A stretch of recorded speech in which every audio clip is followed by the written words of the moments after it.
Bismillah. Assalamualaikum warahmatullahi wabarakatuh. Mari kita ngaji kembali. Malam ini kebetulan kita akan membahas tentang pemaafan. Jadi maaf itu levelnya ada 6.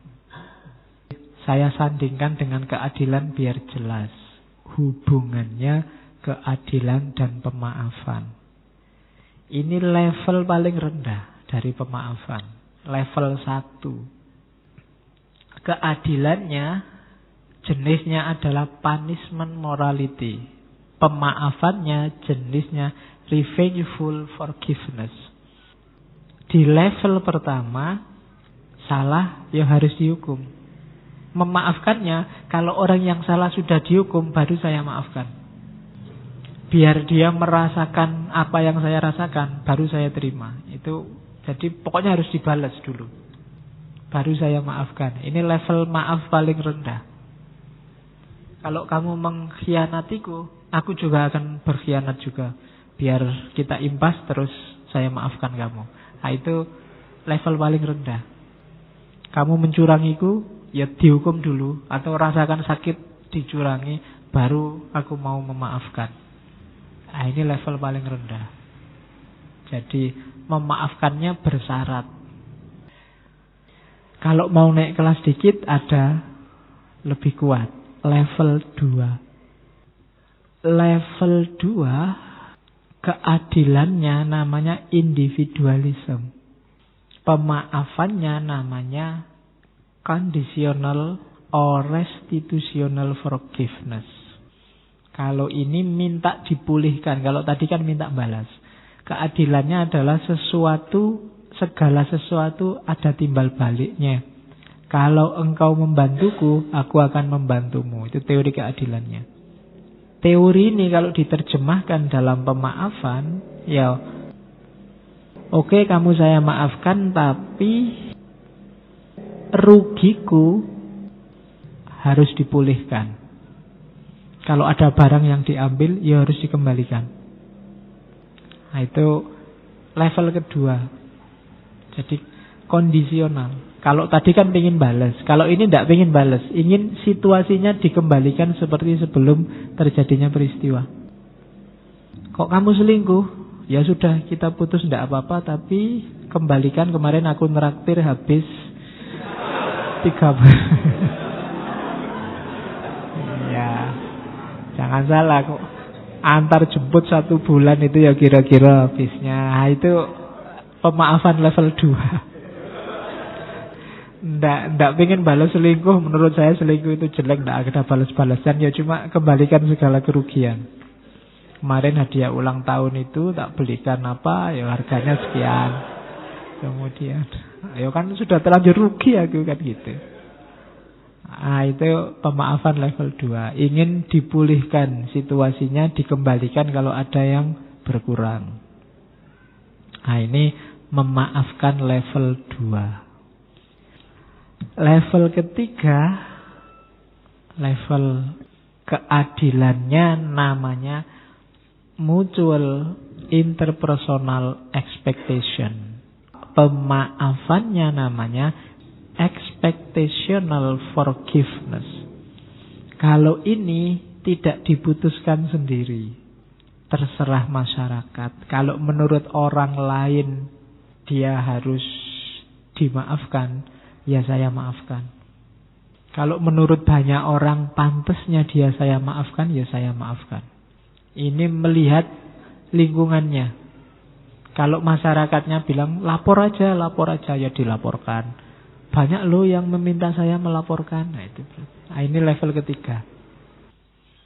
Misalnya di masjid sandal hilang. Oh ya, kalau di masjid itu Pak biasanya memang sandalnya hilang, sudahlah dimaafkan saja. Daripada dicari juga susah ketemunya misalnya. Oh ya sudah, saya maafkan. Ini level ini. Mungkin sebenarnya dia ingin nyari, mengusut siapa yang ambil sandal. Tapi konvensi yang ada di sini, kalau cuma sandal yang hilang biasa aja lah Pak. Jadi Ini level yang menunggu suara sosial, konvensi, kehidupan bersama. Kan di masyarakat tertentu ada yang sesuatu itu dianggap kesalahan, ada di masyarakat yang lain itu bukan kesalahan. Level 4 sekarang. Keadilannya namanya social system and conscience. Pemaafannya lawful expectational forgiveness. Kalau level 4 ini urusannya hukum. Adil itu ya pokoknya yang sesuai dengan aturan hukum, adat. Pokoknya yang formal, aturan formal. Kalau memang salah harus dihukum, ya dihukum. Kalau memang harus dimaafkan, aturannya memang begitu, ya saya maafkan. Undang-undangnya tidak ada, Pak, dimaafkan saja, ya sudah saya maafkan. Itu level 4. Kalau agama menyuruh memaafkan, ya saya maafkanlah. Jadi pokoknya manut undang-undangnya, manut hukumnya. Apakah hukum positif negara atau hukum-hukum agama. Kok suaminya kawin lagi, agama membolehkan, Pak, oh ya sudah berarti saya maafkan. Iya, ini level 4. Dasarnya hukum. Argumennya, loh kalau hukumnya dilanggar, ya padahal hukum itu biar masyarakat teratur. Kalau hukum dilanggar, ya alamat kacau. Maka pedomannya hukum. Kalau apa-apa dimaafkan, nanti masyarakat bisa rusak. Nah, itu level 4. Nanti orang sembrono melakukan kesalahan sakkarepe dhewe. Nah, itu level 4. Jadi social system and consciousness, lawful expectational forgiveness. Ada keadilan dan pemaafan level 5. Level 5 ini yang disebut adil adalah yang selaras dengan nilai-nilai utama persaudaraan, kebebasan, kehidupan. Jadi keadilan di level 5 ini menganggap setiap orang itu pandangannya beda-beda. Setiap kelompok sosial yang benar dan yang salah beda-beda. Tapi di antara yang beda pasti ada yang sama. Nah, yang sama inilah yang harus dipedomani, yang dijadikan dasar. Ya, semua orang pasti sepakat bahwa kebersamaan itu penting, kebebasan itu penting, persaudaraan itu penting. Ini kan tidak ada yang bantah. Ini berarti nilai-nilai utama. Meskipun orang berpikirnya beda-beda. Pemaafannya adalah saya maafkan demi nilai-nilai tadi. Di level 5 ini saya maafkan kamu biar hidup kita harmonis. Memperjuangkan nilai harmoni. Saya maafkan kamu karena kita sesama muslim bersaudara. Jadi biar tidak ada tawuran sesama saudara, saya maafkan. Nah, itu nilai, demi nilainya. Meskipun secara hukum kamu bisa saya tuntut. Meskipun menurut masyarakat harusnya kamu tidak saya maafkan. Tapi menurut saya lebih indah kalau kita saling memaafkan. Nah, itu demi nilai. Yang diperjuangkan nilai-nilainya. Jadi sudah lebih tinggi daripada sekedar hukum. Ada nilai yang diperjuangkan. Dan yang paling tinggi level pemaafan adalah pemaafan tanpa syarat. Jadi saya maafkan kamu karena kita manusia yang bisa dan sangat mungkin salah. Tidak ada syarat apa-apa. Ini pemaafan level 6. Saya tahu kamu salah, kamu minta maaf apa tidak minta maaf, saya maafkan. Nah, itu level 6. Ini paling tinggi, unconditional. Tidak ada syaratnya. Istilahnya apa? Forgiveness as love. Kenapa saya maafkan? Karena aku cinta padamu. Cinta bukan cinta kayak tadi loh ya, yang diselingkuhi, yang dianuin, enggak. Cinta yang murni, tidak ada pamrih. Kalau sama pacar kan cintanya ada pamrihnya. Oh iyalah. Ya paling gampang pamrihnya kan pengen dibalas. Aku suka kamu, kamu juga harus suka aku. Itu kan ada pamrihnya. Kalau kamu tidak suka aku, ya aku pilih ganti ke yang lain kan begitu. Ini semacam negosiasi dagang sebenarnya. Aku ngasih sesuatu juga harus dapat sesuatu. Itu belum murni. Yang murni itu yang tidak peduli dapat apa nggak dapat, tetap dicintai. Itu level 6. Maaf juga begitu. Kamu minta maaf apa enggak, saya maafkan. Kenapa? Karena kita manusia, titik. Aku mencintai semua orang. Nah, itu titik sudah. Ini levelnya tinggi. Agak susah diterapkan, tapi bisa diusahakan. Di titik-titik tertentu, ada baiknya kita melihat seseorang di level manusia. Podo wonge, sama-sama manusianya. Lepaskan dari semua atribusi tadi. Dia orang mana, kelompoknya apa, pernah bersalah apa tidak padaku, dan seterusnya. Itu forgiveness. Maafkan di level manusia. Oke, jadi ada 6 level pemaafan. Terus, kalau tadi kan orang yang disalahi. Sekarang kita bahas orang yang bersalah.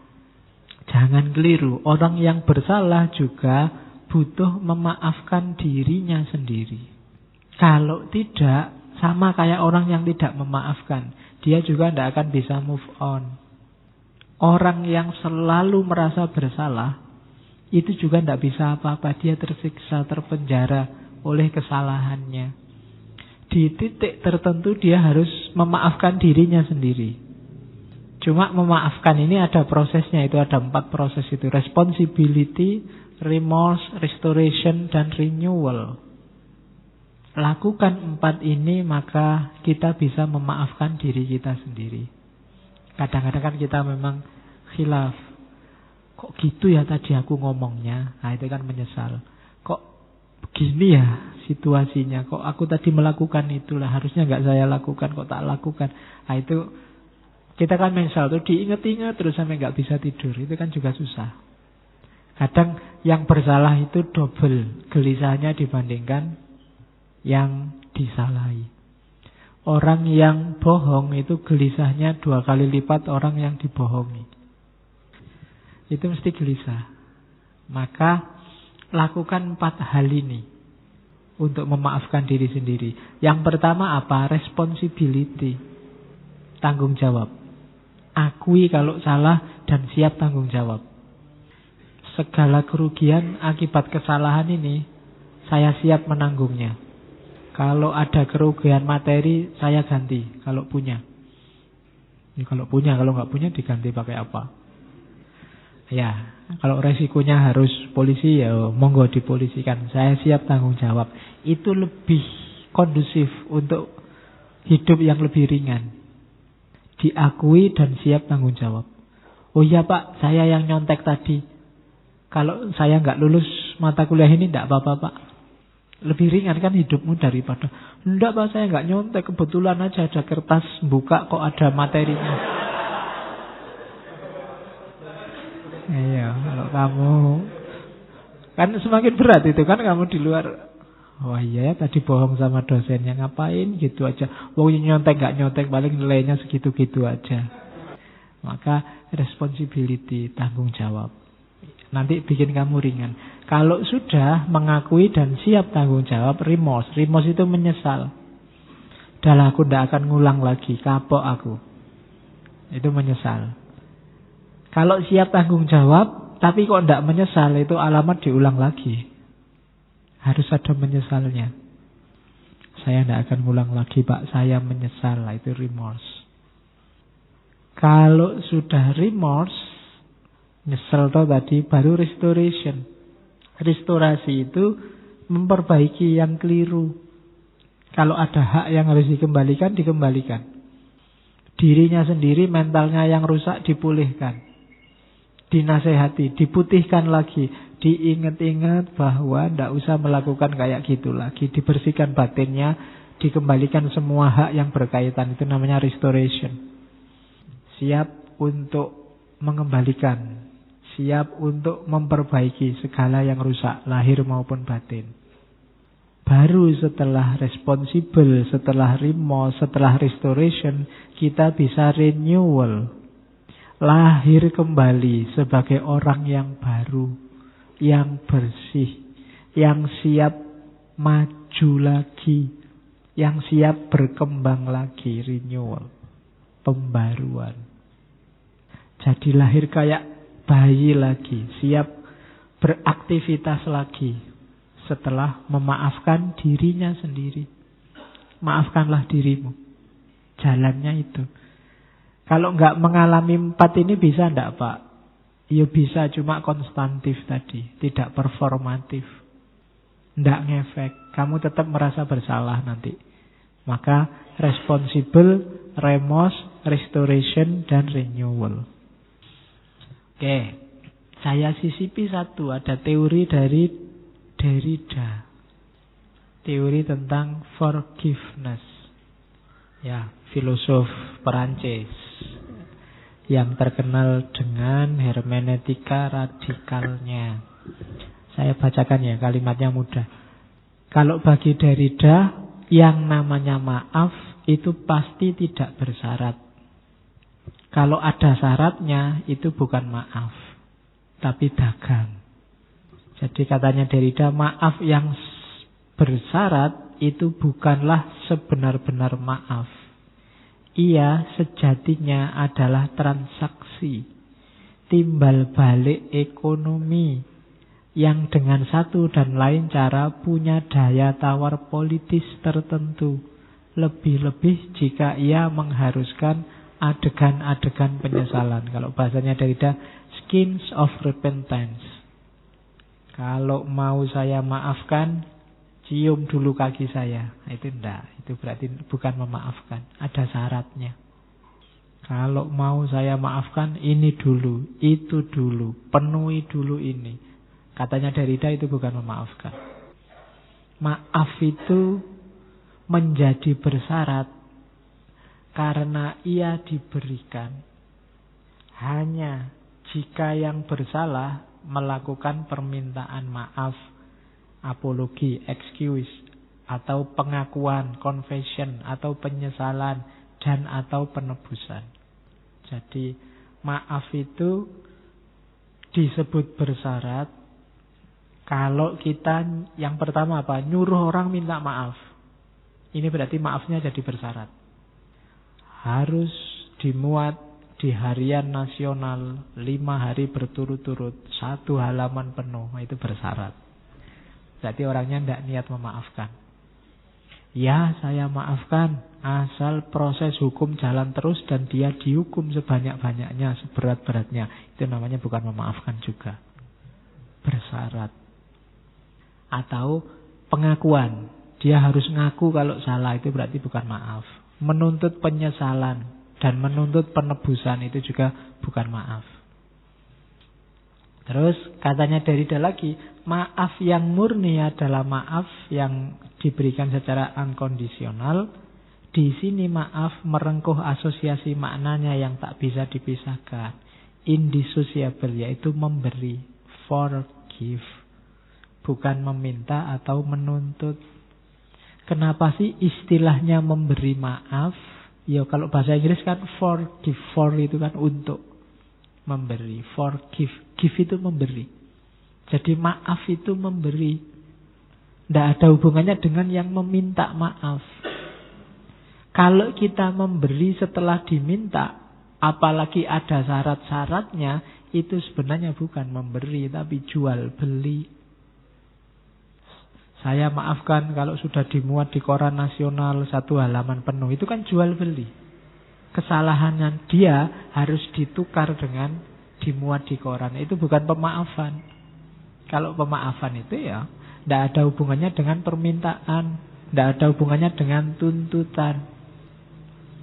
Kasih aja maaf orang yang bersalah padamu. Di situ nilai forgive-nya, nilai memberinya kelihatan. Kalau nunggu diminta, apalagi nunggu dibalas, ya berarti bukan maaf itu sebenarnya. Ya nyari impas saja. Nyari pembalasan dari kesalahan, bukan pemaafan. Karena maaf itu hanya memberi, maka katanya Derrida, maaf yang paling tinggi, kalau bahasa maaf yang paling utama itu memaafkan yang tidak termaafkan. Susah ya kalimatnya. Itu yang kalau di filsafat namanya aforia. Aforia itu ada paradok kebingungan, tapi memang benarnya di situ, katanya Derrida. Jadi memaafkan hanya yang tak termaafkan, bahasanya Derrida itu. Kalau saya maafkan hanya yang bisa dimaafkan saja, itu biasa. Anak kecil juga bisa. Tapi yang tidak termaafkan, itu berat. Yang paling butuh dimaafkan kan yang tak termaafkan ini. Salahmu padaku sudah tidak bisa dimaafkan lagi. Justru katanya Derrida, yang tidak bisa dimaafkan itu loh. Kalau dimaafkan, itulah namanya forgiveness. Terlalu besar, terlalu sakit hati ini oleh perbuatanmu misalnya. Itu kan tak termaafkan. Disitulah nilai utamanya memaafkan. Kalau kita memaafkan milih-milih, ya yang bisa dimaafkan saya maafkan Pak, yang enggak ya enggak. Nah, itu belum utama. Belum forgiveness yang sejati. Forgiveness yang sejati itu ya memaafkan semuanya. Khususnya yang tak termaafkan. Jadi itu benar-benar bersih dari marah, dari dendam. Kalau kita masih pilih-pilih, masih bersyarat, masih belum memaafkan. Ah, itu Derrida. Oke. Jadi ini teori terakhir. Biar ngajinya jadi ngaji beneran. Ada ayatnya, tidak apa-apa, ada hadisnya. Di Muslim ada wa ma zadallahu abdan bi afwin illa izza. Kalau kamu oleh Allah dikasih karakter pemaaf, itu alamat kamu sedang dikasih atribut mulia oleh Allah. Gembiralah kamu yang merasa, Pak, saya itu orangnya pemaaf loh Pak, diapain aja saya maafkan. Itu berarti kamu sedang ditambahi kemuliaan oleh Allah. Walaman sobaro wa ghafaro inna dzalika lamin azmil umur. Itu sudah kita hafal ya, surat Asy-Syura. Alladzina yunfikuna fis sarra'i wad-dharra'i wal kadhiminal ghaidza wal 'afina 'anil nas wallahu yuhibbul muhsinin. Ada cerita dari ayat ini. Ada salah seorang imamnya Syiah namanya Musa Al-Kadzim. Dia digelari Al-Kadzim karena ada hubungannya sama ayat ini. Wal kadhiminal ghaidza, orang yang menyembunyikan, orang yang menahan amarahnya. Wal afina anin nas wallahu yuhibbul muhsinin. Jadi ceritanya suatu ketika Musa Kadzim ini wudu. Kalau zaman dulu wudu itu sama budaknya yang bawa cedok isinya air, airnya dituang dia wudu. Cuma budaknya ini tidak hati-hati. Airnya terlalu keras, jatuh muncrat kena jubahnya. Musa Al-Kadzim mau marah sudah bangkit wong budak kok nggak hati-hati, dia mau marah. Begitu dia mau marah, budaknya baca ayat ini. Wal kadhiminal ghaidza. Wah, dia tidak jadi marah. Terus dilanjutkan oleh budaknya, wal afina anin nas, yang memaafkan. Ya sudah, kamu saya maafkan. Begitu ditambahi kalimat yang terakhir, wallahu yuhibbul muhsinin. Allah juga suka loh perbuatan baik. Oke, kalau gitu kamu tak bebaskan. Tidak jadi budak lagi. Langsung 3. Kalau kamu ketemu dosen yang sedang marah, bacain ayat ini, Pak, wal kadhiminal ghaidza. Enggak jadi marah toh? Kamu bolos enggak apa-apa. Wal afina anin nas, dimaafkan ya, Pak, gitu. Wallahu yuhibbul muhsinin, kasih nilai A ya, Pak. Pakai aja ayat ini. Kamu kurang pinter sih memanfaatkan ayat. Oke. Ya, itu 2 ayat yang lain silahkan dibaca. Wal ya'fu wal yasfahu dan seterusnya. Itu kan Al-Quran menyindir. Ala tuhibbuna ayaghfirallahu lakum. Maafkanlah. Apa kamu tidak senang kalau Allah memaafkan? Itu kan jawabannya ya mesti senang. Demikian juga orang yang kamu maafkan. Dia pasti senang luar biasa, maka maafkanlah. Nah, kalau ini ayat-ayat sastrawan dan filosof. Ya, itu Gandhi tadi saya sebut. The weak can never forgive. Forgiveness is the attribute of the strong. Orang lemah tidak pernah bisa memaafkan. Memaafkan itu adalah karakternya orang yang kuat. Silahkan introspeksi, kalian mudah memaafkan apa enggak. Kalau sukar memaafkan itu tanda-tanda kalian lemah. Yang atas itu Thomas Sas. Thomas Sas bilang, the stupid neither forgive nor forget. The naive forgive and forget. The wise forgive but do not forget. Jangan jadi orang bodoh. Orang bodoh itu tidak bisa memaafkan dan tidak bisa melupakan. Juga jangan jadi orang naif. Orang naif itu bisa memaafkan tapi terus lupa, melupakan. Akhirnya dia dibohongi terus, disakiti terus. Naif itu namanya. Jadilah orang bijaksana. Iya, saya maafkan tapi saya tidak lupa. Semuanya diambil pelajaran. Biar nggak ketipu lagi, biar nggak disalahi lagi. Itu namanya the wise. Jangan jadi stupid, jangan jadi naif. Jadilah wise. Bisa memaafkan, tapi juga pinter. Alexander Pope, sastrawan. To err is human, to forgive divine. Khilaf, salah itu manusiawi, tapi memaafkan itu ilahi. Karakternya, divine. Ketuhanan. Karena sifat-sifat Tuhan kan banyak yang konotasinya memaafkan. Ghafur, al-afu, dan lain-lain. Jangan mudah marah, jangan mudah balas dendam. Kalau prinsipnya an eye for an eye and the whole world would be blind. Kalau prinsipnya mata dibalas mata, maka seluruh dunia manusia akan buta. Semua orang pernah salah. Semua orang pernah keliru. Kalau dasar perbuatan kita adalah balas-membalas, rusak dunia ini. Kalau mata dibalas mata, ya kita semua akan buta. Jadi jangan eyes for eyes. Meskipun saya bilang tadi eyes for eyes itu ya adil sih paradigmanya. Cuma kalau semua menuntut keadilan eyes for eyes, the whole world would be blind. Dunia ini akan buta. Forgiveness is not an occasional act. It is a permanent attitude. Martin Luther King Jr. Memaafkan itu bukan perilaku kadang-kadang okasional, perilaku insidental, tapi permanen attitude. Maka harus dilatih jadi watak. Latihan terus. Biar kita bisa jadi pribadi yang mudah memaafkan. Terakhir, C.S. Lewis, sastrawan Inggris. Everyone says forgiveness is a lovely idea until they have something to forgive. Setiap orang bilang memaafkan itu indah, gagasan yang bagus, sampai mereka sendiri harus memaafkan. Maksudnya apa? Kalau dibahas gini ya memang enak. Coba dipraktekkan, katanya Lewis. Kalau diomongkan gini sih santai, tapi begitu kita sendiri yang harus memaafkan, jangan salah. Berat, makanya butuh orang-orang yang kuat. Diceramahkan gini enak. Mungkin saya sendiri juga mungkin dalam hal tertentu kadang susah memaafkan.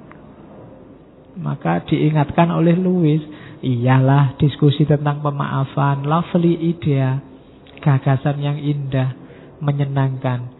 Coba besok kalau ngalami sendiri, bisa tidak memaafkan? Nah, itu sindirannya Lewis. Karena memang yang bisa memaafkan hanya orang-orang yang kuat.